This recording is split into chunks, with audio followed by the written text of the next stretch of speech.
તમને આ ખૂટ જોઈને એમ લાગતું હશે કે આ તો આપણી આર્યમાન ગૌશાળાનો આર્ય છે, એ પાછો હવે ઉંમર એની નાની કેમ થઈ ગઈ? તો ના, આની ઉંમર નાની નથી થઈ, આ તો આર્યનો દીકરો હે, દીકરો. જો કેમ છે? તો બધા ભાઈઓ કેમ છે? મજામાં? આર્યમાન ગૌશાળામાં તમારા બધાનું સ્વાગત છે. અને આ બાજુ કુંઢી જોવો, કુંઢી. એ મામા. તો બપોરના વાગ્યા છે 4 અને ગાયું દોવાનો ટાઈમ થયો છે. અને આ બધી ગાયું છે ડ્રાય અને પ્રેગ્નેન્ટ ભેગી, અને વાછળીઓ પણ આમાં જ છે. તો આપણે તમને ગાયું બતાવશું, પણ ન મને ન માં. જો ગાયું કેવું કરે આપણે યાર, જો હાલ. આ કુંઢી પણ જોવો તમે, કુંઢી કુંઢી. આ બાજુ પણ નાના વાછડાના વાછડિયું છે ગાયું ભેગા. ગાયને હાલ નાખી છે કીટી. કીટી એટલે જે કપાસનું આવે, કીટી ગાયોને માટે સ્પેશિયલ, એ જેનાથી ગાયોનો ગ્રોથ સારો થાય, ગાયો દુબળી ના પડે ને ગાયોને ખાવાની મજા આવે. આ કુંઢી કેમ છે? ઘડીએ ઘડીએ વિડીયો કેમ મારો લ્યો, મારો વિડીયો લ્યો. વાંધો નહીં, આમ પણ જો, પણ પોઝ તો જો આપે. વાહ વાહ વાહ. આ જો હવે ઓલી બાજુ મોટું ફેરીને પોઝ આપ્યો, આ બાજુ મોટું ફેરીને પોઝ આપ્યો. કુંઢી. હા, હવે આપણે બીજી ગાયું જોઈ લે યાર. આ રતન જોવો તમે.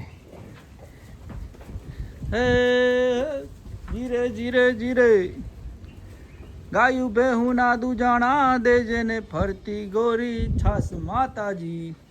એવું વાતાવરણ છે અહીંયા. જો ગાયું ગાયું ને ગાયું.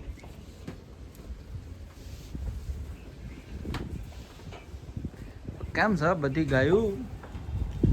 અને આ છે આર્ય કા બેટા, આર્ય કા બેટા. સેમ ટુ સેમ આર્ય જેવો જ લાગે આગેથી જોવો એટલે.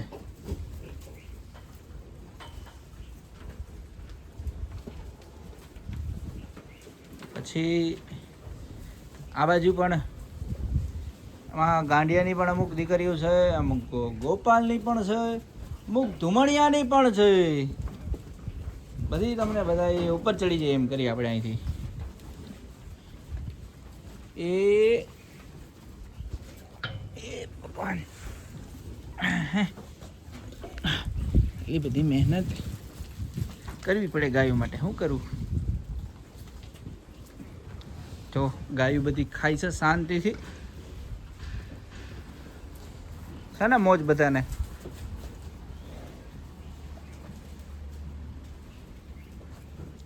ફોન થોડોક આમથી આમ થાય, કારણ કે હું અહીંયા પાતરી ઉપર ઊભો રહી શકતો નથી. આ બાજુ પણ જો નાના વાછડા વાછડીઓ ને ગાયો ને બધા.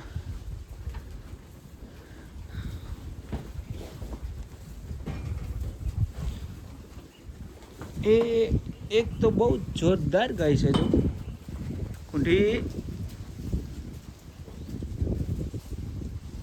હાલો ઓલી બાજુ સામે પણ જાય અને ન્યાની ગાયું પણ તમને બતાવીએ. ચાલો ચાલો. ના ના, આપણાથી ના બીવો, આપણે તો ઘરના ને ઘરના જ છે. તો જોવો આ કુંઢી પણ કેમ છે? આર્યની છે. છે ને પણ રૂપ જોવો તમે, રૂપ કેવું રૂપ છે. બધી રીતની પૂરતી ગાય.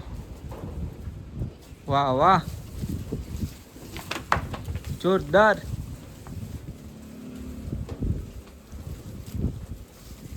અને આ બધી ગાયોનું જો તમારે સરસ મજાનું ઘી, દેશી પદ્ધતિથી બનાવેલું ઘી ખાવું હોય તો આપણે સ્ક્રીન ઉપર નંબર આપેલા જ છે. કરો ફોન ને મગાવો ઘરે બેઠા. બીજું શું ભાઈ, આવી ગાયનું દૂધ ને આલું ઘી ખાવા મળે તો યાર એનાથી વિશેષ હોય હું ઘરનું ચોખ્ખું. અને બીજું તો એ કે અહીંયા જેને આવવું હોય એ આપણે આ લાઈવ બતાવી દઈ, જેને જોવું હોય એને પણ બધું ચોખ્ખે ચોખ્ખું લાઈવ બને. જા બધી ગાયું તમે જુઓ. આ બાજુ કુંઢી. પછી એક બહુ જૂની બલકણ જેવી ગાય છે. જે ગાયવાળા છે એને તો ખબર જ હશે કે બલકણ કીને કહેવાય, કયા કલરને બલકણ કહેવાય. આ આર્યની ઓળખી છે. જુઓ તમે, આર્યની ઓળખી આમ કહેવાય ને, હેડથી સિંગ પેટર્ન બોડી સ્ટ્રક્ચરથી આગળ દેખાય છે કે આ આર્યનું લોહી છે. આ બાજુ જો બલકણ હું તમને કહું છું. આવો જ એક ખૂટ આપણે અહીંયા ધુમડિયો પણ હતો. જો તમને બતાવો. હા જુઓ તમે, આનું રૂપ, આનું દૂધ કાંઈ ઘટે નહીં. બલકણ એટલે પાડિયાદનો 200 વર્ષ જૂનો વેલો. અને એ કલર ને એ સિંગ, એ બોડી સ્ટ્રક્ચર ન થાય. આવું તો બહુ ઓછું જોવા મળે. હાલ તો હું કે એક જ સિંગ છે, એક સિંગ થોડુંક દબાતું હતું એટલે કાઢી નાખ્યું છે. પણ બાકી બધી ગાયું તમે જોઈ લ્યો. એક વાછડો હતો લીલડો, ક્યાં ગયો એટલી વારમાં? એ તમને બતાવવાનો હતો મારે. એ કેવો બનશે ને એ મારે તમને બધાને પૂછવું હતું. કારણ કે તમે બધા જે ગાયુંવાળા ગૌપાલક જે આપણો વિડીયો જોવો છો એનો મત લેવો પણ જરૂરી છે. આ ઓળખી પણ તમે જુઓ કેટલી રૂપાળી છે. વાહ છે ને. જો આ રહ્યો એ વાછડો તમને બતાવું નજીકથી. આ વાછડી લીલડી વાછડી છે, એની બાજુમાં લીલડો રહ્યો ને એ વાછડો છે. જુઓ તમે, જુઓ. તો આ વાછડો કેવો બનશે એ કોમેન્ટમાં જરૂર કહેજો. પ્લસ કે આ વાછડો કેનો હશે એ પણ હવે તમે જ કહેજો. હું કોમેન્ટમાં જવાબ આપીશ. જો તમે તમારો આન્સર રાઈટ હશે તો હું કોમેન્ટમાં તમને કહીશ કે હા આ બુલનો જ આ વાછડો છે. આપણે ત્યાં ટોટલ અત્યારે હાલ સર્વિસમાં કાબૂતરો, આર્ય અને આર્યનો દીકરો 3 છે. લીલડો છે, આર્યનો દીકરો એક એ છે. તો એ 3માંથી એક કેનો દીકરો હશે ને એ તમારે કોમેન્ટ